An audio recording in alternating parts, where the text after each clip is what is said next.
Olá, sejam todos muito bem-vindos a mais uma edição do Cubo Expert. Eu me chamo Felipe Ferreira e, pelo convite do Cubo, fui convidado aqui para a gente falar um pouquinho sobre automação de processos e como isso pode ajudar aí na escala da sua startup. Bom, eu sou CEO da Proesc.com. A Proesc é uma startup de gestão educacional. A gente desenvolve software de gestão para escolas e cursos, com uma plataforma online, trabalhando ali no modelo de software como serviço. A gente já tem 12 anos de mercado, mas nem sempre a gente foi startup. No meio desse caminho aí a gente pivotou, a gente adotou esse modelo de atuar na cauda longa. E o legal é que dentro da Proesc eu acabei atuando em diversas áreas, né? Cheguei a atuar como programador, como vendedor, depois como relacionamento ali com os clientes, e hoje me dedico na função de CEO, né, para gerenciar todo esse processo. Bom, já que você já sabe um pouco do que é a Proesc, né, o que a gente faz, a gente cria soluções para escolas e cursos, então eu fui convidado hoje aqui para explicar como que a Proesc conseguiu dar um salto de crescimento, né, a gente conseguiu aumentar em 426% o nosso faturamento, né, adotando algumas técnicas e algumas metodologias de automação de processos. E eu queria te convidar para participar desse bate-papo comigo, né, para anotar aí algumas dicas que a gente adotou na prática lá na Proesc. Eu queria ser bem prático nesse conteúdo, falar as coisas que a gente fez, o que deu errado, o que deu certo e os principais caminhos para te ajudar a ter esse resultado também aí na sua startup, tudo bem? Bom, então primeiro esse porquê aqui, né? Por que automatizar processos? Por que focar na escala? Pessoal, quando a gente tem uma startup e a gente não automatiza processos, tudo é muito demorado, tudo gasta muita energia, né? Então você gasta energia para vender, você gasta energia para implantar o seu produto, para ter o relacionamento com o seu cliente, e fica parecendo que cada vez que você cresce a quantidade de clientes, você tem que crescer a sua equipe, a sua estrutura física, e isso não é startup, né? Então, para que você consiga crescer de maneira escalável, é muito importante que você defina bons processos e que você automatize esses processos. Só então você vai conseguir, com a mesma equipe ali, com a mesma estrutura, ter um resultado cada vez maior, um resultado escalável. E é sobre isso que eu queria falar com vocês, sobre como que você vai conseguir fazer isso aí na sua startup. Mas antes disso, pessoal, eu queria retomar uma história que aconteceu na Proesc. Às vezes, quando a gente pensa em escala, a gente pensa no melhor dos mundos, né? O que pode acontecer se eu liberar o meu sistema hoje, todos os clientes vão querer comprar ele. Então, a gente já foi sonhador assim lá na Proesc. Nós criamos uma versão do sistema estilo Netflix, assim, que as pessoas poderiam entrar, fazer um teste gratuito, cadastrar o seu cartão de crédito e a partir dali elas começariam a usar. A gente fez todo o nosso modelo na nossa cabeça ali, né? Colocamos no ar, mas a gente não estava conseguindo vender. Esse modelo ele não estava trazendo resultados efetivos para a gente. E a gente se questionava, né? Poxa, tá tão legal aqui. Eu pensei às vezes que era problema no cartão de crédito. Várias vezes eu tive que pegar meu cartão, cadastrar lá na plataforma e ver se estava funcionando mesmo, porque eu pensava que era algum bug da plataforma. Porque a gente até estava tendo vários cadastros na solução free, né, que é o modelo freemium, mas essas pessoas não chegavam a se converter no premium. Então, a gente teve essa experiência, né, nesse modelo, e aí é esse ponto que eu queria falar com vocês. Um dos problemas de você querer pensar na escala antes de definir os seus processos é você não validar isso, não validar o melhor processo, não validar qual é o seu estilo de venda, e é por isso que eu queria que vocês assistissem esse vídeo aqui, da época que a gente trabalhava com o módulo free, que foi algo que a gente deixou de trabalhar depois. Seu José, como todo diretor, sempre sonhou em ver sua escola crescendo e se tornando referência de qualidade na cidade. Mas com o passar do tempo, se deparou com vários problemas que o impediram de evoluir. O maior deles, a gestão escolar. Quase afogou-se em um mar de papel, documentos dos alunos, contratos, boletins e diários dos professores.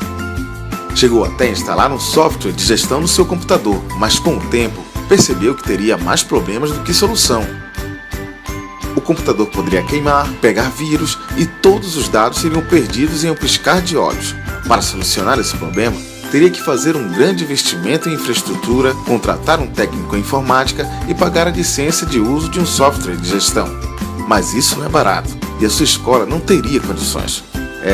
Realmente não é fácil modernizar uma escola. Mas pesquisando na internet, encontrou o ProESC, um sistema completo de gestão educacional que funciona online e é ideal para informatizar vários tipos de instituições de ensino. Com ele, é possível gerenciar de forma simples as informações dos alunos e professores, montar turmas, realizar matrículas, controlar notas e faltas e imprimir os tão trabalhosos documentos escolares. E tudo isso grátis. Quase não acreditou. Não teve que investir em infraestrutura, profissionais de informática, backup dos dados de servidores. Só precisou entrar no site, cadastrar sua escola e em 1 minuto o sistema já estava disponível, com tudo o que ele precisava. Tinha todas as informações centralizadas e seguras na internet e poderia acessá-las de qualquer lugar e a qualquer momento. Agora sim, ele pode concentrar-se no crescimento da sua escola enquanto o ProESC cuidava da gestão. ProESC Educacional, gestão escolar simples e grátis para a sua escola. Olha aí, pessoal, que nostalgia acompanhar aí o nosso primeiro comercial do ProESC, na época que a gente estava com esse sonho aí que a nossa startup ia ser comprada ali de forma 100% orgânica, né? A gente não validou esse modelo. E quando a gente foi investigar o porquê que as coisas não estavam dando certo, a gente descobriu vários conceitos, né? Primeiro que a gente descobriu que o estilo de venda do nosso produto era uma venda complexa. O que é uma venda complexa, pessoal? É aquela venda que às vezes tem um processo de decisão um pouquinho maior, que tem vários influenciadores que têm que participar do processo.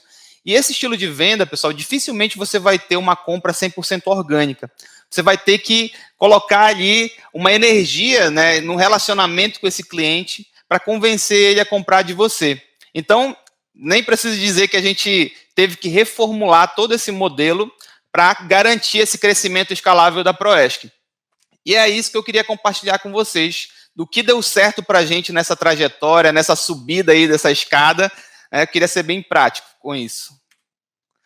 Bom, o primeiro ponto assim que foi trazido para a gente nesse momento foi que o mercado não nos reconhecia como uma autoridade. Então, a escola que estava se cadastrando ali na ProESC, ela não conhecia a gente como uma autoridade de mercado. Isso deixava ela receosa em ter que cadastrar o cartão dela ou em comprar algo que ela ainda não tinha ouvido falar tanto. Então, foi por isso que a gente precisou fazer um trabalho de aumento da nossa autoridade no mercado educacional. Tem várias dicas para você fazer isso, pessoal. Tem algumas que demoram um pouquinho mais, que são de médio e longo prazo, como é o caso do inbound marketing, você ter um blog de conteúdos, né? E também tem algumas coisas que você já pode fazer de forma muito imediata, que foi o que a gente fez. A gente gravou vídeos de case com alguns clientes que a gente tinha. A gente começou a fazer lives com escolas que eram de maior porte, né, para falar sobre como a gente conseguiu impactar, né, as poucos clientes que a gente já tinha. A gente fez muito investimento em prova social. E disso aí a gente foi criando também conteúdos online, gravando vídeos.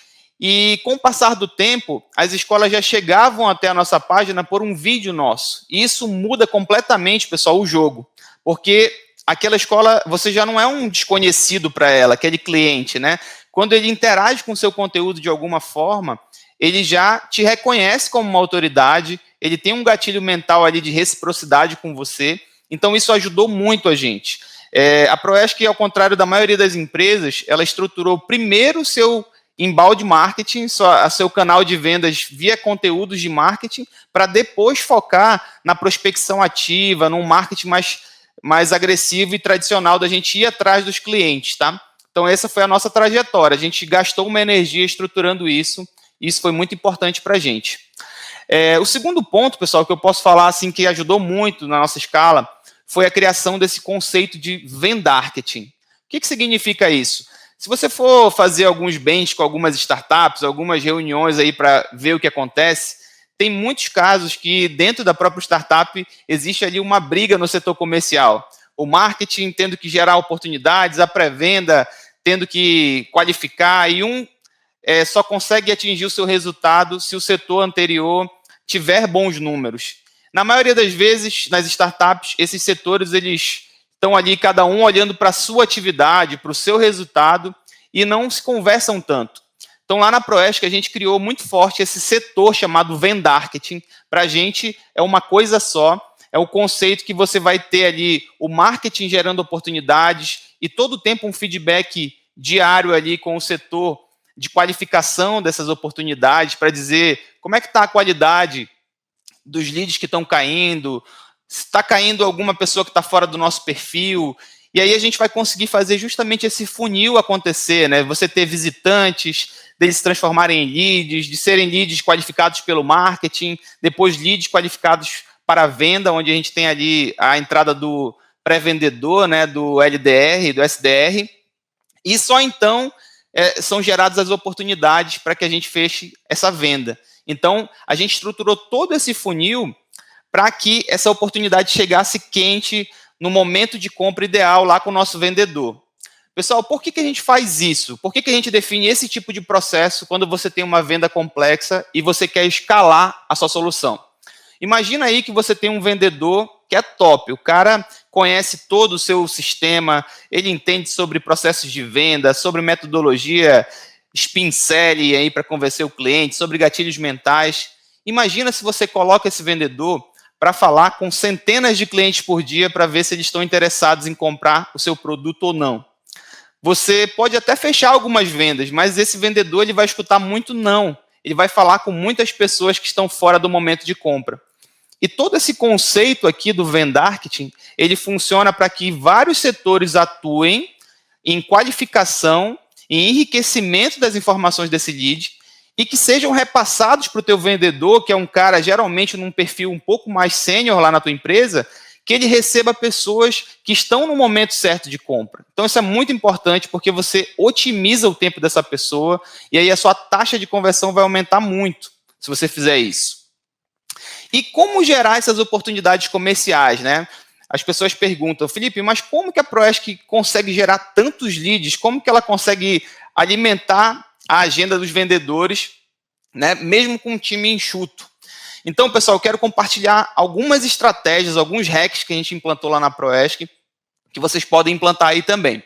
O primeiro é você ter uma noção que você vai criar uma fábrica de captar leads. Tanto no seu blog, quanto nas suas postagens nas redes sociais, no próprio site, na sua home, você sempre vai ter que ter um formulário ali coletando, no mínimo, o e-mail desse lead. Tá? Quanto menos informação você solicita para ele, é melhor para a taxa de conversão. A gente fez várias estatísticas aqui, e aí quando você vai inserindo novos campos no formulário, vai diminuindo a quantidade de pessoas que se convertem. Então, começa pedindo só o e-mail desse lead. E aí a gente estruturou uma coisa chamada fluxo de nutrição, que é o seguinte, quando esse lead deixa o seu e-mail, ele começa a participar de um fluxo de nutrição que começa ali no topo do funil, com conteúdos mais genéricos, falando sobre as dores de mercado, se ele está passando por aquela dor, se ele já ouviu falar. Então, a gente aumenta o nível de consciência do mercado através do nosso topo de funil. Depois que ele percorre, que ele recebe esses e-mails, ele desce para o meio do funil, onde ele já vai receber alguns conteúdos de como ele pode resolver esses problemas, algumas metodologias que são aplicadas no mercado, dele saber que a tecnologia consegue ajudar ele a resolver isso. E quando ele chega no fundo do funil, ele já vai receber conteúdos relacionados com a Proesc, de como a Proesc hoje, case de sucesso que a Proesc tem relacionado àquelas dores, como a gente consegue ajudar instituições de ensino de todo o Brasil. Então, esse cara ele vai passando pelos nossos conteúdos, pelo nosso fluxo de nutrição, e a gente vai pontuando o engajamento e o perfil dele. Conforme ele vai se convertendo, ele vai deixando mais dados, né?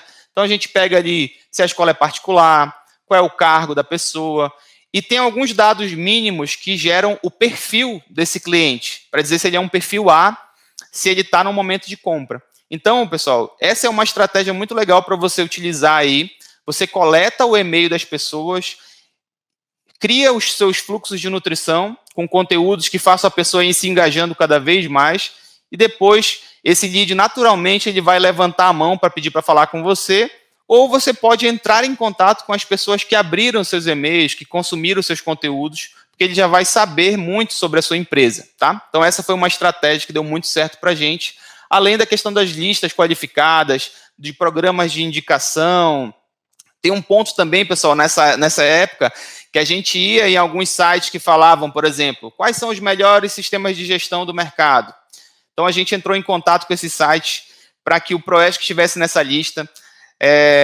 Para fazer com que a gente chegasse nessa lista, às vezes a gente tinha que divulgar a empresa da pessoa. Enfim, você tem que fazer alguma parceria de marketing para que o cara te inclua ali nos melhores sistemas do mercado. Enfim, todos esses links de referência, eles traziam muitos leads para a gente. Através da plataforma que a gente adotou de automação de marketing, dava para a gente acompanhar da onde foi a origem que aquele lead veio. E a gente via que logo nesse início, muitas pessoas vinham dessas páginas de referência. Às vezes era algum artigo falando sobre o tema, e a gente ia lá nos comentários e falava sobre o Proesc e apontava para a home para que a pessoa conhecesse mais detalhes, tá? Então, é bem legal essa estratégia de captura de leads e geração de oportunidades comerciais. Um outro ponto, pessoal, que ajudou muito na nossa escala foi ter um processo e ter as funções bem definidas dentro do time. Como eu falei para vocês ainda há pouco, antigamente a gente tinha o nosso vendedor tendo que entrar em contato com todas as pessoas que, de alguma forma, deixavam seu cadastro lá no nosso site, ou que a gente tinha acesso até uma lista de informações. O vendedor ele tinha que fazer esse contato. E isso não trazia tantos resultados para a gente até chegava a converter, mas a gente sentia que a gente perdia muito tempo nesse processo. E foi aí que a gente estruturou esse modelo aqui que eu quero que vocês analisem. A gente focou em vendas inside sales, né, que são vendas dentro do prédio, e nós criamos um funil ali para inbound marketing, para as pessoas que estão vindo ali do nosso blog, dos nossos conteúdos, estão fazendo as conversões, e aí elas caem para os nossos pré-vendedores. A gente tem um time de pré-vendedores que faz a qualificação dessas pessoas e cria os agendamentos para que o vendedor ele atue em reuniões somente com pessoas que são nosso perfil de cliente, que estão no momento de compra, tá?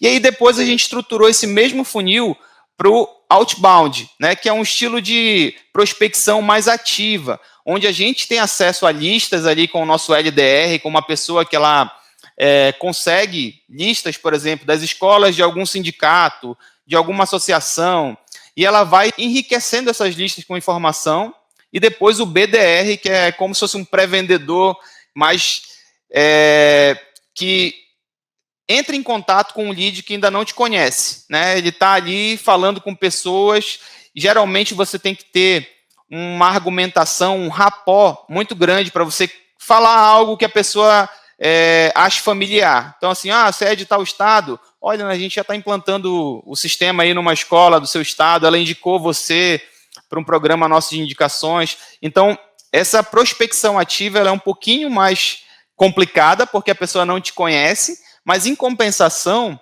você consegue ir atrás do porte de cliente que você queira. Então, se você diz assim, eu quero só clientes acima de 500 alunos, por exemplo, do estado de São Paulo, é mais fácil você ir atrás desses clientes com a prospecção ativa do que via inbound marketing, né? E assim a gente estruturou nossos processos e as nossas funções dentro do setor comercial.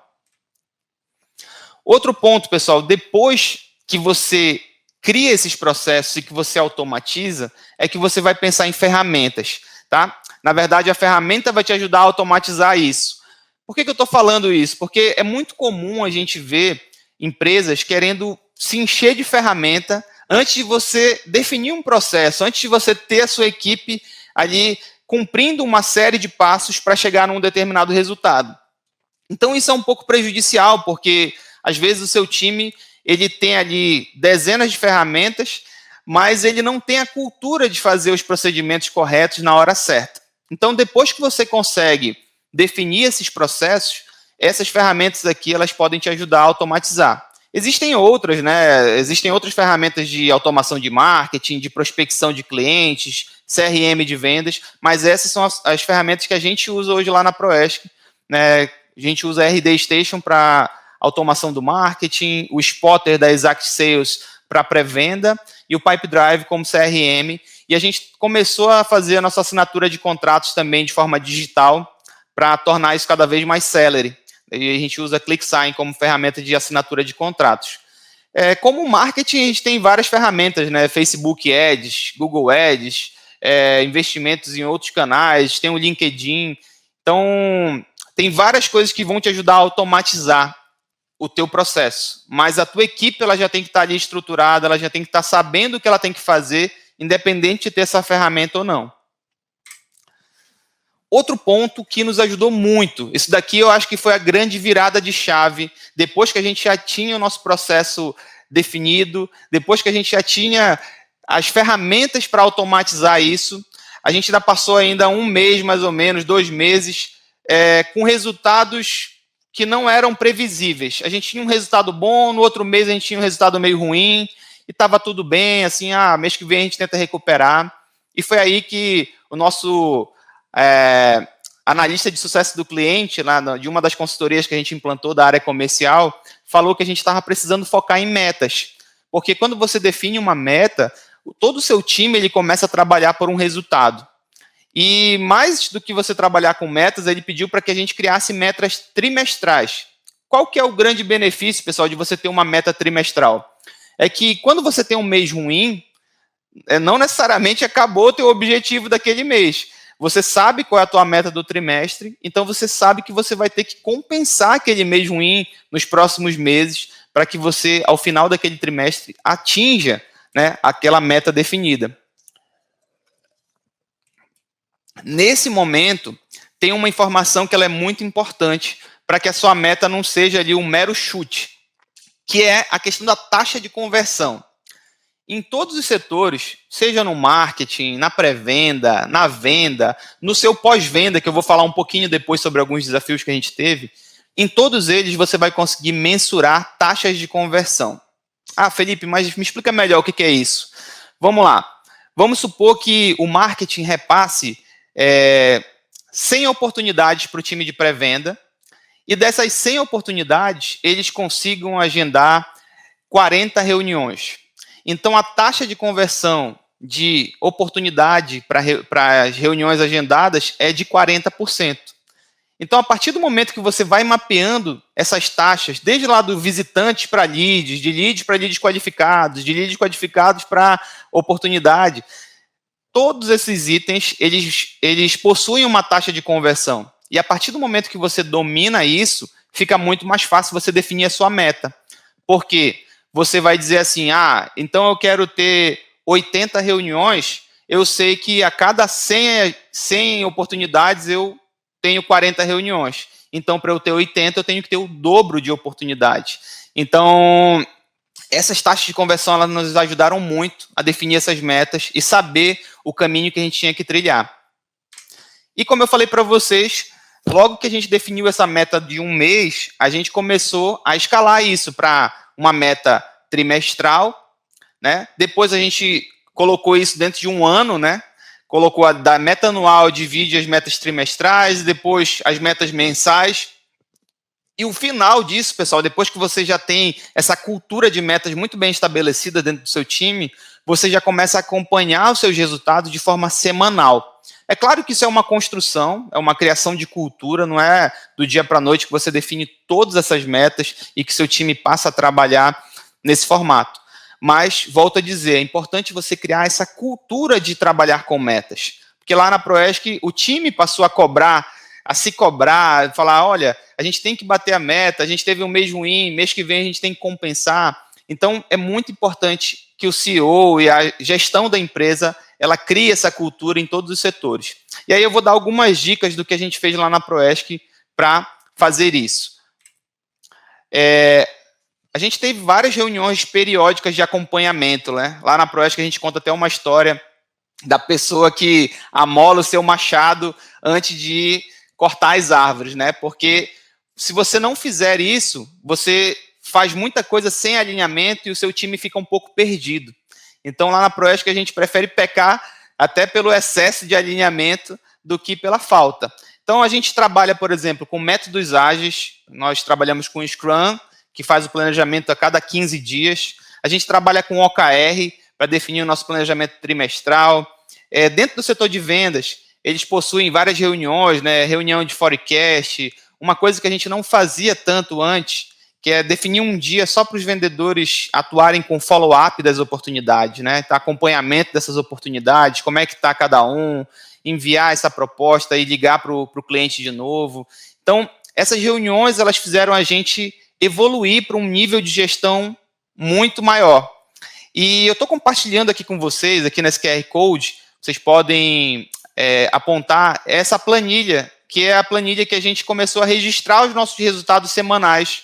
E a partir dali a gente fazia reunião com cada time, né? Ou com uma célula, a célula do comercial, a célula do pós-venda, e aí a gente discutia como é que estavam os nossos resultados semanais. Só aí, pessoal, você vai conseguir ter uma noção se o seu desempenho está aumentando de uma semana para outra, ou se você está tendo uma queda de desempenho, né? Tem um outro gráfico também que ajudava muito a gente a gerenciar, que era esse gráfico aqui, o gráfico Burn Down. E aí a gente começou a trabalhar mais com ele, principalmente quando a gente entrou nesse tópico aqui, que é a premiação por desempenho. Também é fundamental para que o seu time queira evoluir cada vez mais, queira crescer cada vez mais, né? A gente criou essa cultura lá na Proesc, e uma das coisas que a gente se preocupava muito era, poxa, será que as pessoas elas não vão ficar muito individualistas, pensando somente no seu resultado?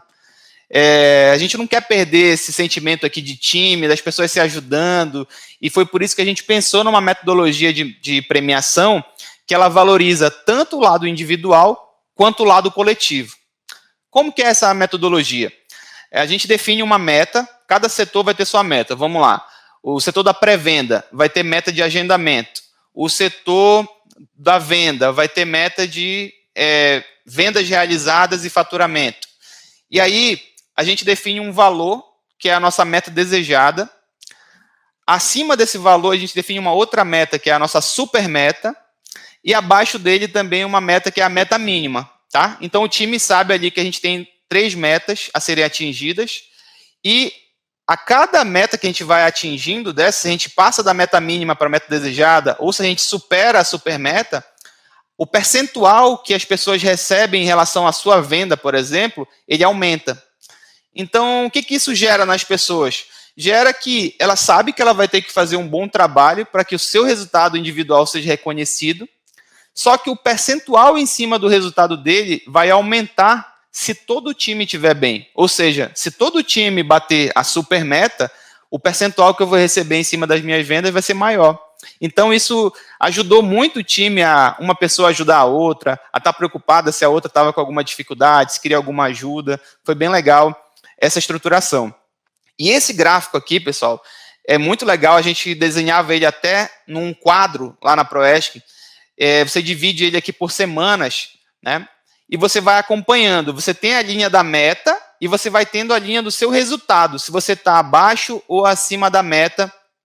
E é bem legal, porque o próprio time começa a gerenciar e falar, poxa, a gente já está 2 dias aqui, que a nossa linha de execução está abaixo da meta.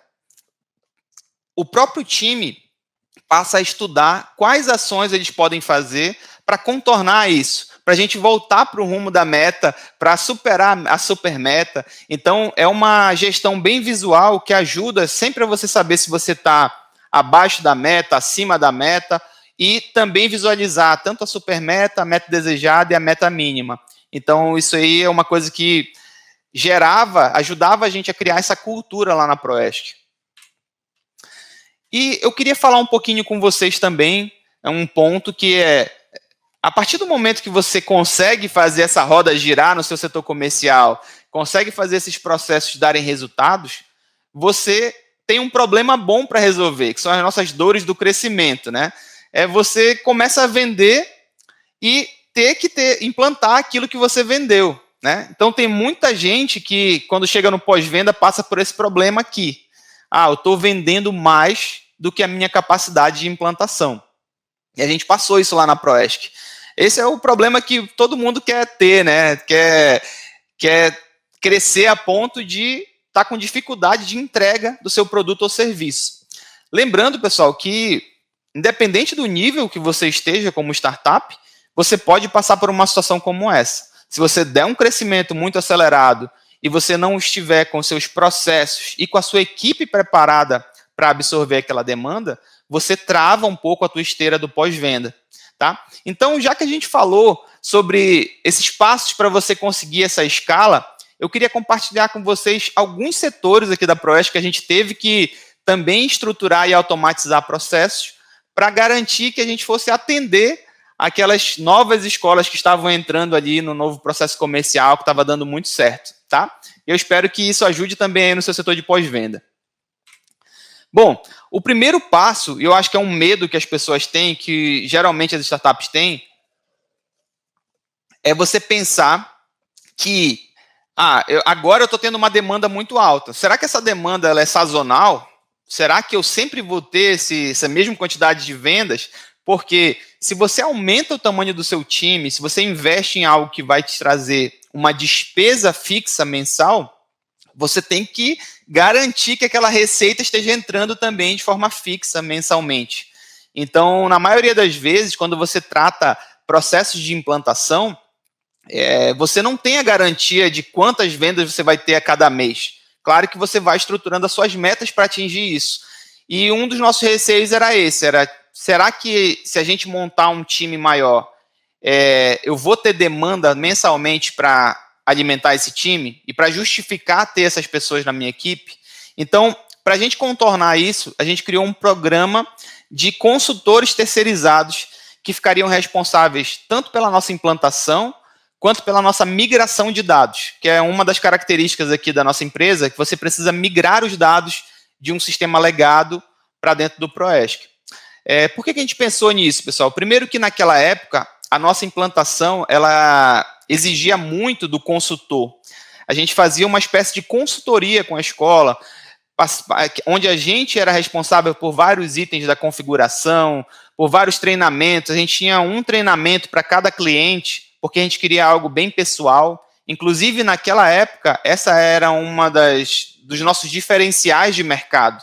Era algo que a gente oferecia como diferencial, ter justamente esse acompanhamento mais próximo, porque os clientes reclamavam que as outras empresas não tinham isso. Então, para a gente conseguir entrar no mercado dessa forma, a gente criou esse programa para terceirizar os nossos consultores, tanto de implantação quanto de migração de dados. Tem seus lado positivo e o lado negativo disso, tá? O lado positivo é que você tem uma equipe qualificada, que você gerencia o treinamento deles, a certificação, que está ali à sua disposição, que ela vai receber, por exemplo, por demanda. Então, você capacita a pessoa, faz um contrato ali de prestação de serviço, e a cada vez que essa pessoa executar uma implantação para você, você tem o valor que vai ser repassado ali de comissão ou de prestação de serviço mesmo, né, por aquele serviço da implantação. Da mesma forma com a migração de dados. Esse é o lado positivo. O lado negativo, que a gente foi vendo com o passar do tempo, é que você tem que ter um cuidado muito grande para que essas pessoas elas tenham a mesma cultura da sua empresa, para que elas tenham os mesmos valores. Querendo ou não, aquela pessoa está representando a sua empresa perante ao cliente. E se algo acontece nesse relacionamento que não condiz com a tua cultura e com os teus valores, é a imagem da tua empresa que vai estar ali associada. Então, a gente validou essa hipótese em várias startups do mercado que utilizam esse procedimento, só que a gente percebeu que eles têm uma cultura ali, um processo de qualidade muito forte, onde eles avaliam a qualidade dessas implantações, a qualidade desse profissional, de acordo com a qualidade dele, ele vai recebendo mais, ou ele vai recebendo menos clientes. A gente pode, por exemplo, avaliar a startup Conta Azul, que em determinado momento fechou parceria com os contadores para que eles próprios implantassem o sistema no cliente. Enfim, você tem várias startups que, de alguma forma, terceirizaram essa implantação, essa configuração do seu produto, mas você tem que ter cuidado com esses pontos, tá? Depois de um tempo, pessoal, a gente pensou numa forma de automatizar ainda mais para que a gente não tivesse um processo tão humanizado, mas que ainda fosse um processo com muita qualidade, tá? Então, foi aí que a gente reformulou o nosso processo de implantação, pensando assim, chegou um momento que a gente estava fechando tanta escola que eu já poderia criar um treinamento fixo, e ao invés de eu ter um treinamento para cada escola, eu matriculava as escolas que estavam entrando nesse treinamento fixo, né? Então, eu tinha treinamento fixo para a área da secretaria, treinamento fixo para a área do financeiro. E aí, a gente também validou esse modelo de implantação com algumas startups que estavam tendo bons resultados. A premissa dele é que você vai concentrar para você conseguir ser escalável, você cria um único compromisso que vai atender diversos clientes. Então, você tem um treinamento onde vários clientes vão assistir, você vai ter um grupo genérico de dúvidas, por exemplo, onde a pessoa vai ter 7 dias para estar ali naquele grupo, ela assiste o treinamento, entra no grupo, tem 7 dias para tirar as principais dúvidas e depois sai desse funil de implantação e configuração. Então, a gente foi criando essas trilhas de conteúdo gravado, inserindo as pessoas nos treinamentos fixos e tendo esse período de tirar dúvidas. A gente teve que focar muito também em algo que eu vou falar daqui a pouco, que é no nosso setor de suporte. É tornar o sistema mais intuitivo, né? Você empoderar também um pouco o cliente. Uma das principais características, pessoal, de uma startup que está nova ainda, é ela querer fazer as coisas pelo cliente. Então, assim, para garantir que você vai fazer do jeito certo, eu prefiro fazer eu mesmo, configurar para ti, porque aí eu sei que você vai ter o melhor desempenho possível, o melhor resultado possível. Mas o caminho para a escala é você ter cada vez menos responsabilidades e você ir só conduzindo aquela pessoa, de preferência de forma automatizada, para que ela seja conduzida para o sucesso.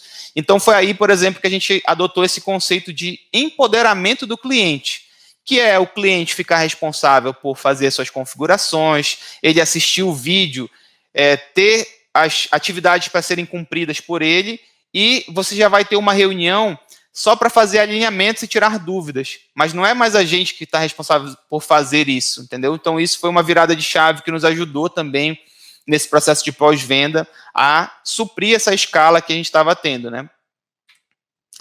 E um outro ponto foi no nosso suporte técnico, né?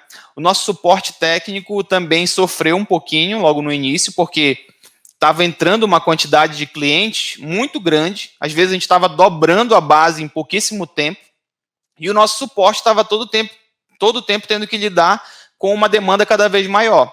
E aí a gente foi analisar o porquê que a gente estava tendo esses gargalos, né? Aí a gente viu que a gente precisava fortalecer cada vez mais a nossa base de conhecimento, que é o local ali onde estão armazenados os nossos artigos, os nossos vídeos de tutoriais, a explicação de como usa o sistema. Então, a gente definiu como meta para o time de suporte, pessoal, meta ali do OKR, que a gente fosse aumentando cada vez mais o acesso à base de conhecimentos. E para isso, a gente precisa ser bem estratégico. Às vezes, a gente precisa colocar o artigo ali da tua base de conhecimento justo na tela que a pessoa tem a dúvida. Ou, poxa, eu estou fazendo isso aqui, não sei como é que já tem que ter um texto lá. Quer saber como faz isso? Clique aqui.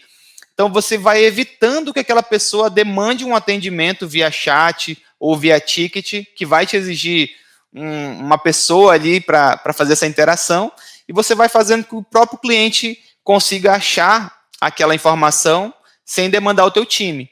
A gente também focou muito nesse momento na questão de usabilidade, de tornar o sistema cada vez mais intuitivo, com pop-ups avisando o que ele tinha que fazer, com campos de ajuda no local que ele ia precisar. Então, tem vários projetos que você pode inserir aí dentro do seu para mapear como é que está sendo o perfil de uso do teu usuário.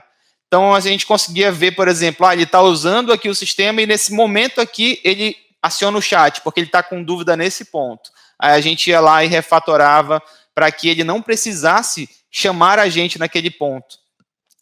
Outro ponto que a gente teve que fazer, o mesmo processo lá do setor comercial. Nós temos umas pessoas no suporte que elas têm um nível mais alto. E não dá para elas pegarem 100% dos atendimentos, ficar tirando dúvida dos clientes. A gente teve que estruturar justamente um funil para ter pessoas ali no N1, tirando dúvidas. Isso já são as pessoas que elas vêm da base de conhecimento, que elas não conseguiram tirar a sua dúvida dentro do sistema, elas caem no nosso N1. Se esse problema não conseguir ser resolvido ali na esteira do N1, ele consegue escalar isso para o time de N2, que são problemas um pouco mais complexos, que já são criados tickets que podem ser resolvidos em até 48 horas, 24 horas, de acordo com o nosso SLA. E se for algo mais grave, algo mais complexo, ou uma nova funcionalidade que esteja precisando aprimorar, enfim, algo mais complexo, isso sobe para o N3, que aí a gente já tem um tempo, junto do nosso planejamento ali dos métodos ágeis, de 15 em 15 dias a gente faz uma nova versão do ProESC, a gente tem o roadmap de ações ali, o backlog de ações que o nosso N3 vai trabalhar.